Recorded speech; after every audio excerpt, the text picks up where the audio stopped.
Hi!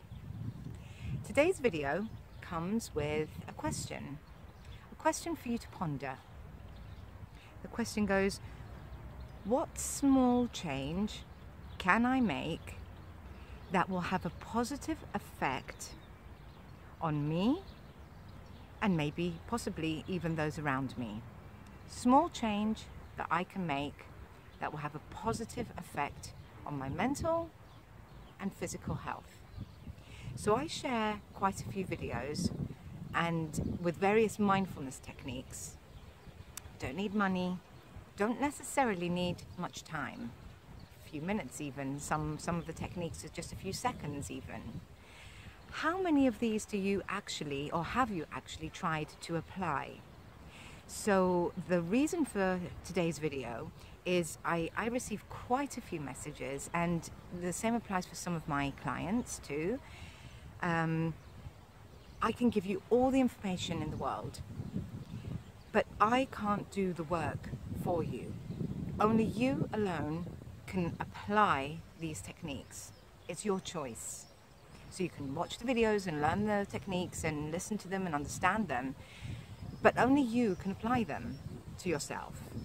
I don't have a magic wand, ding, that's it, automatic, it's being done.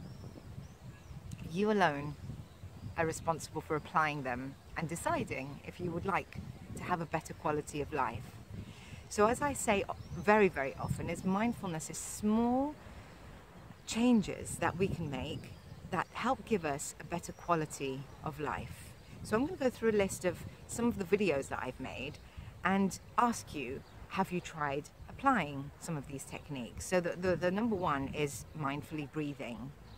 Do I mindfully breathe throughout my day? I've shown quite a few videos with different kinds of breathing techniques. I've shown you the starfish, I've shown you just inhaling and exhaling.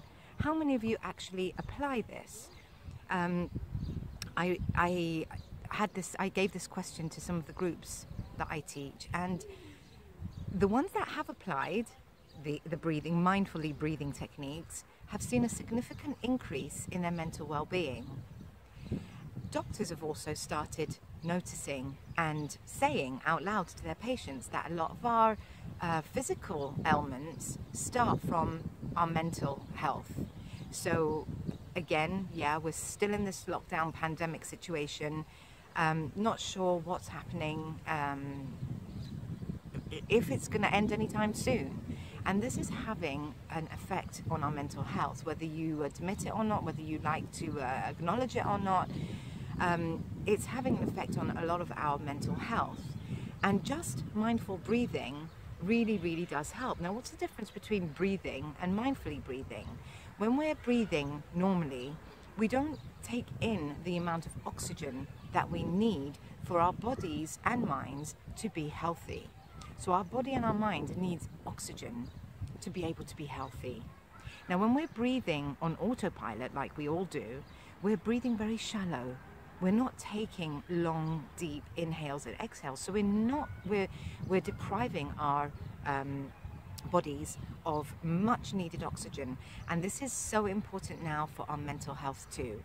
So throughout your day, try to mindfully, how long did that take?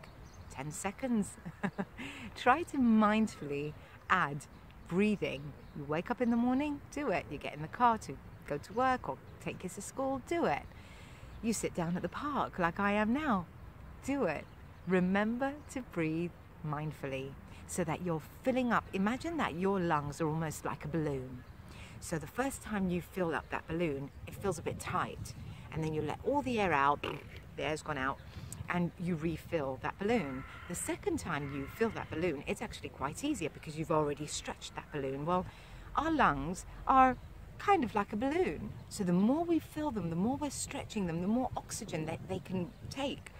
So it's up to us to get them nice and healthy and give them all the oxygen that we can. So when you're breathing mindfully, you're making sure that you're really filling up with oxygen.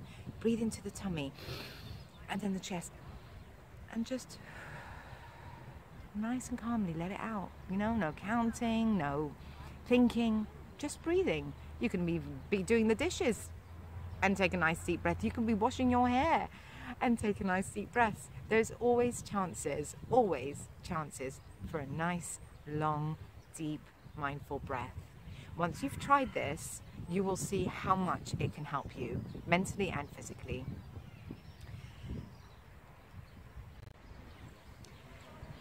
I can exercise.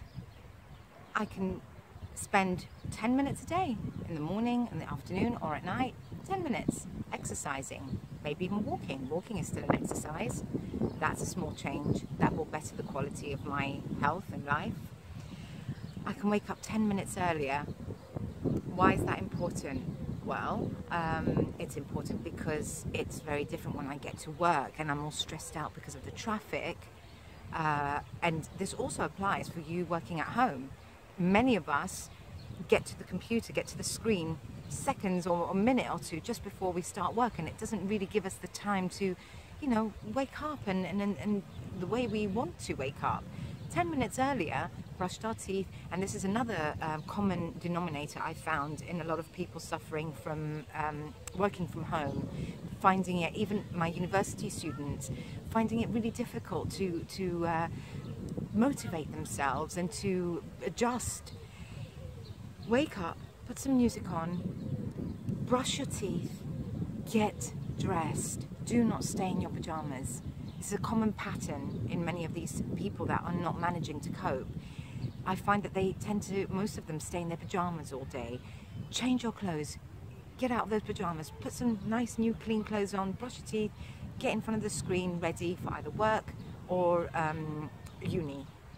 Okay, it really does make a big difference to how you feel. I can practice gratitude. It's another video we've spoken about gratitude. Studies have shown that people who practice gratitude are much happier than those who don't.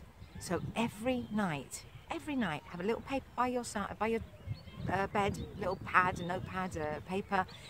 Write down a title, I am grateful for, and every night just write for running water, for a warm bed to sleep in, for I came across this video and it made me feel better. Anything, just every night, one new thing that we're grateful for. Doesn't take much, does it? I can reflect on my day. This is one of my favorite ones because to me, this is how we grow. We all grow every day. I'm not the same person I was yesterday or the day before because every day I grow, I learn. So I've got new information and new skills that makes me different to how I was the day before. When I reflect, when I go to bed at night and I think, right, what did I do? Who did I see? Who did I speak to? Who did I come across? What did I do? How did I say what I said? How could I have said that differently or approached that differently? That's reflecting. Kind, remember to be kind to yourself. It's okay if you've made a mistake, but it's not okay to not learn from them. So when we reflect, we can see, we can realize, and we can do things differently the next time. Slightly differently, you know? Be a bit kinder maybe, or stop and respond instead of react. That's how reflecting helps. It helps us grow. I can be kinder and more understanding to others. It doesn't take much time either, does it? It doesn't take any time at all. Just remembering to do it. There's no harm in being kind. You do not know what that other person is going through. You really do not know. Yes, we're all in the same storm, but you remember we said that we're all in different boats. We all have our own weight, burden to carry, you know? We're all going through in the same storm, yeah, but different boats, different ways of going through it. So be kind, try and be understanding to those who you may not agree with. I can try meditation. I can try meditating for 2-3 minutes a day. There are so many apps out there, so many apps, you know, just 1 or 2 minutes a day. That's it, you know. It really does help. If you struggle to meditate, send me a message because some people do find it difficult to meditate and it's not as easy as just saying, yeah, stick with it, you'll manage. No, sometimes people just can't. They might have some underlying issues, trauma. There's a lot of reasons why you may not be able to meditate. So send me a message and we'll find your solution. Till next time.